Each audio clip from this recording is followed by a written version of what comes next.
हालात बद से बदतर होते चले जा रहे हैं। इस बात का दिलासा कि सब कुछ जल्दी ही सही होने वाला है बस एक झूठ बनकर रह गया है और अब लगता है कि चीजें सही हो ही नहीं सकती। जिस मर्डरर के सर पर 11 खून थे, आज सब इंस्पेक्टर ऋषि मेहता ने उसे एक सीरियल किलर घोषित कर दिया है और अभी के लिए वो 12 मौतों का जिम्मेदार है।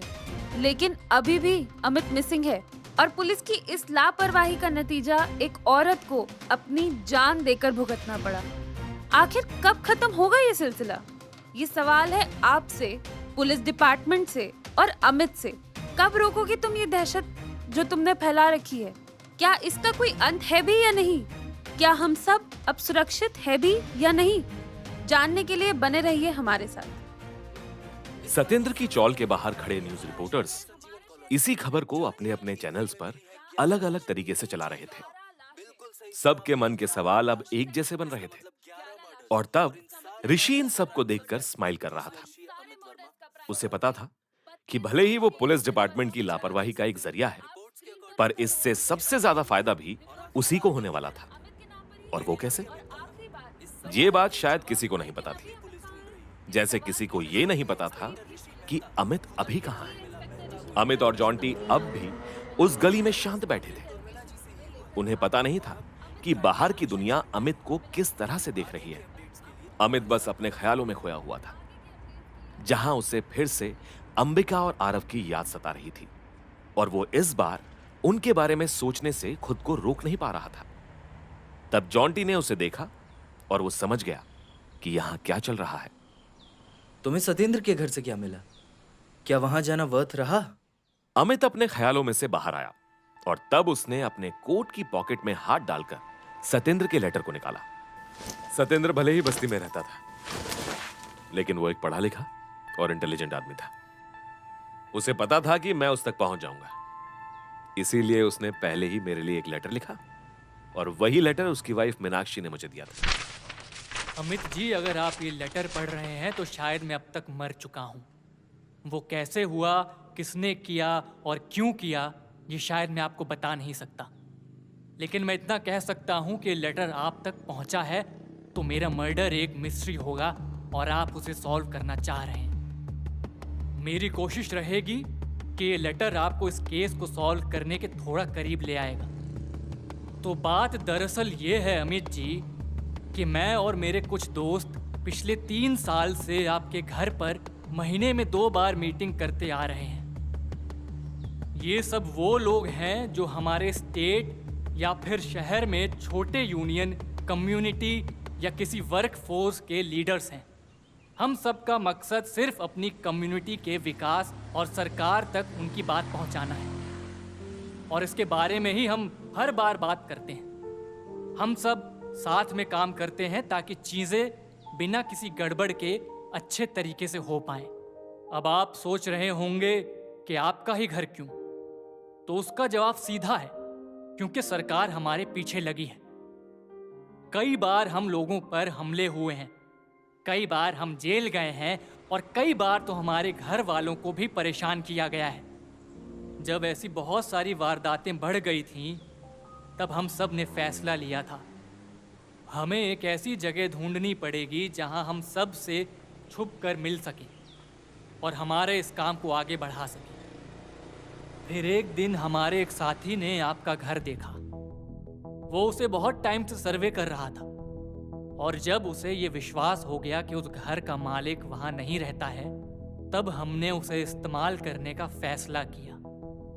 हमने आपके घर के ताले की चाबी बनवा ली और फिर हम वहां मिलने लगे।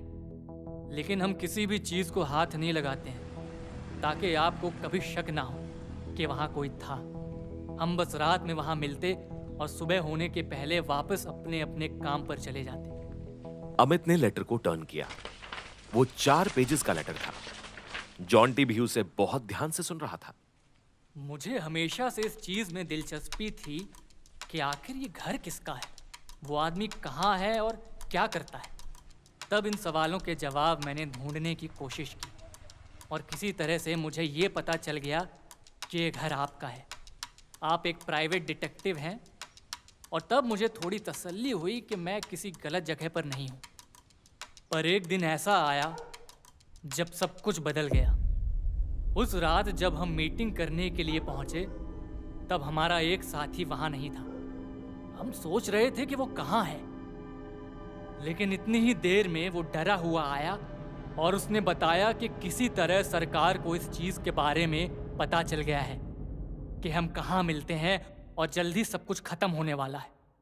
हम सब में बहुत बहस हुई कि हमें अब नहीं मिलना चाहिए और इस चीज को यहीं खत्म कर देना चाहिए। पर फिर हमने वोटिंग की और ये नतीजा निकला कि चाहे हम मर ही क्यों ना जाएं, हम मीटिंग्स नहीं रोक सकते। और यही हुआ, हम फिर से मिलने लगे। सब लोग डरते हैं लेकिन वो फिर भी जरूर आते हैं। पर मुझे सबके चेहरे के भाव देखकर समझ आ रहा है कि एक दिन शायद वो यहाँ नहीं आ पाएंगे, या फिर आ भी जाएंगे तो यहाँ से बचकर नहीं जा पाएंगे। और इसलिए आज मैं ये लेटर लिख रहा हूँ। ये बात सिर्फ मुझे पता है कि आप एक डिटेक्टिव हैं और इसलिए मैंने ये लेटर आपको लिखा। मुझे यकीन है कि आपके घर के अंदर अगर मैं मरा हुआ मिला तो कहीं ना कहीं आप इसको लेकर बेचैन रहेंगे कि ये सब कैसे हुआ, और ज़रूर इस केस को सॉल्व करने की कोशिश करेंगे। मीनाक्षी डरती है कि मैं कहीं कुछ गलत तो नहीं कर रहा, पर मुझे विश्वास है कि जब आप ये लेटर पढ़ेंगे तो उसे ज़रूर बता देंगे कि मैं क्या करता हूँ या क्या करता था। कहने के लिए और भी बहुत बातें थीं, लेकिन मैं यहाँ लिख नहीं सकता। बस पीछे की तरफ अपने साथ साथ अपने साथियों के नाम लिख रहा हूँ। आप उन्हें देखिएगा, और अगर मेरे अलावा कोई भी जिंदा मिले तो उसे अच्छे से बात करके और सारी बातों को समझाकर इस केस को सॉल्व करने की कोशिश करिएगा। सत्येंद्र भटवाड़ेकर। लेटर खत्म करते ही अमित ने उसे टर्न किया और वहां लिखे सारे नाम को वो अपने मन में पढ़ने लगा। लेकिन एक चीज ने उसे बड़ा हैरान कर दिया। यहां तो 12 नाम लिखे हुए हैं और मैंने तो अपने घर पर सिर्फ 11 लोगों को ही देखा था। इसका मतलब एक आदमी जिंदा है?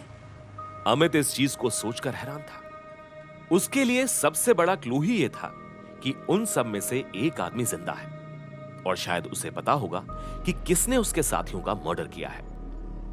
यह केस अब सुलझ रहा था और उसे थोड़ा रिलीफ महसूस हो रहा था। तब जॉन्टी ने अमित के हाथ में से वो लेटर लिया और उस लिस्ट की तरफ देखने लगा।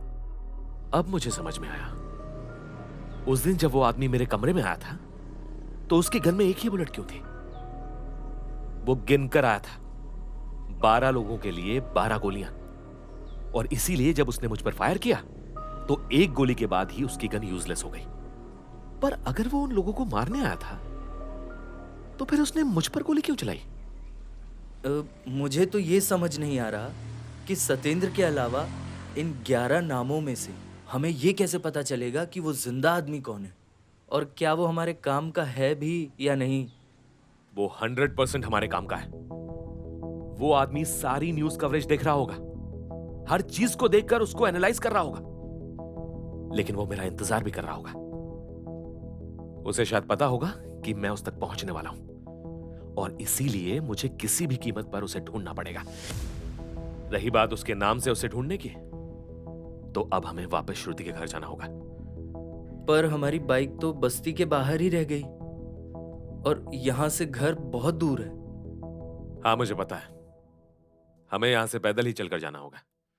सूरज ढल रहा है, हम धीरे धीरे चलेंगे तो अंधेरा होते ही श्रुति के घर पहुंच जाएंगे ताकि हमें कोई देख ना पाए, और फिर वहां से आगे कंटिन्यू करेंगे। तुम्हें चलने में कोई दिक्कत तो नहीं है? तुम उसकी चिंता मत करो। मैं पहले सोच रहा था कि मैंने तुम्हें हाँ बोलकर और तुम्हारे साथ यहाँ आकर गलती कर दी, पर अब मैं पूरी तरह तुम्हारे साथ हूँ। चलो। इतनी बात कहकर जॉन्टी खड़ा हुआ और अमित के साथ उस गली से बाहर निकल गया। अमित अपने चेहरे को नीचे झुकाकर या उस पर हाथ रखकर आगे बढ़ रहा था, और वहीं जॉन्टी आसपास बस पुलिस को देख रहा था। कहीं ना कहीं अब भी उसके मन में पुलिस का डर था। पर धीरे धीरे चलते हुए वो दोनों 1 घंटे में श्रुति के घर पहुंच गए। जब डोरबेल रिंग हुई तब श्रुति ने जल्दी से गेट खोला। अमित और जॉन्टी बिना टाइम वेस्ट किए अंदर घुस गए और अपनी अपनी जगह पर बैठ गए, और तब श्रुति उन्हें देखकर हैरान थी। कहाँ पागल थे तुम अमित? क्या हो रहा है यहाँ? ये जॉन्टी को चोट कैसे लग गई है? और तुमने अब किस औरत का मर्डर कर दिया? मर्डर? कौन सी औरत का मर्डर? क्या बोल रही हो तुम? अमित के सवाल को सुनकर श्रुति ने तुरंत टीवी ऑन किया। वहां पर अब भी अमित के सीरियल किलर होने की न्यूज चल रही थी। अमित हैरान हो गया। उसे कुछ भी समझ नहीं आ रहा था। और फिर उसने ऋषि का वो इंटरव्यू सुना। ये सब का सब झूठ है। ये लोग मुझसे चाहते क्या है? मुझे ना कुछ समझ नहीं आ रहा है। ये मीनाक्षी है, सत्येंद्र की वाइफ। इसे मैंने नहीं मारा है। जब मैं वहां से निकला था तब तक ये जिंदा थी। फिर ये क्या हो गया? कौन सत्येंद्र, कौन मीनाक्षी? इस बार कौन सी स्टोरी सोचकर आए हो तुम अमित? ये स्टोरी नहीं है श्रुति, ये सच है। अमित ने श्रुति को घर से निकलने के बाद वाले सारे इंसिडेंट बताए कि किस तरह उसे सत्येंद्र का एड्रेस मिला, कैसे वो वहां जाकर मीनाक्षी से मिला, मीनाक्षी ने उसे क्या क्या बताया, और फिर पुलिस चेस। बीच बीच में जॉन्टी भी स्टोरी को कंफर्म कर रहा था। श्रुति का गुस्सा धीरे धीरे शांत होने लगा और तब अमित ने श्रुति को सत्येंद्र का लेटर पकड़ाया, जिसे वो ध्यान से पढ़ने लगी। इसका मतलब तुम्हारे पास अभी भी एक चांस है। हाँ श्रुति, चांस है, लेकिन अभी भी सब कुछ क्लियर नहीं है। मुझे सीरियल किलर डिक्लेयर कर दिया और अब सिर्फ तुम ही हो जो मेरी मदद कर सकती हो। मुझे किसी भी तरह इन सारे लोगों के बारे में इंफॉर्मेशन चाहिए, और चाहे कुछ भी हो, सत्येंद्र को भी मत छोड़ना। ये केस अब मेरी लाइफ से भी बड़ा है।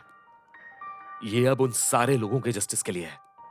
लेकिन ये सब करने में थोड़ा टाइम लग जाएगा अमित।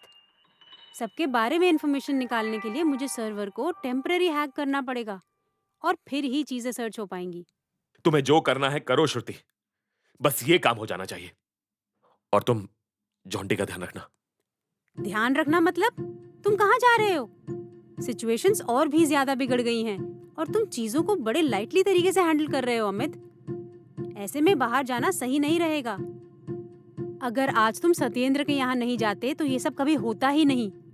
मैंने कहा था तुमसे यहाँ से भाग जाओ, लेकिन आई नो श्रुति कि तुमने क्या कहा था और क्या नहीं, पर मैं अब चीजों को कंट्रोल करना जानता हूं और मुझे बस एक काम करना है। तुम बस अपने काम पर लगो और जॉन्टी तुम भी श्रुति की हेल्प करो। अमित अपनी बात कहकर जल्दी से घर से बाहर निकल गया। श्रुति और जॉन्टी दोनों ही कंफ्यूजन में एक दूसरे की तरफ देख रहे थे, पर उन्हें समझ नहीं आया कि अमित कहां गया है। तब अमित घर से निकलकर धीरे धीरे चलता हुआ एक मार्केट में पहुंचा, जहां साइड में रुकते हुए उसने अपना फोन निकाला और उसे ऑन करते हुए एक नंबर डायल किया। जब रिंग जा रही थी तब उसके दिल की धड़कन बढ़ी हुई थी, लेकिन उसे पता था कि उसे ये कदम अब उठाना ही पड़ेगा। और तभी फोन आंसर हुआ। हेलो, सब इंस्पेक्टर ऋषि मेहता? मैं अमित वर्मा बोल रहा हूं।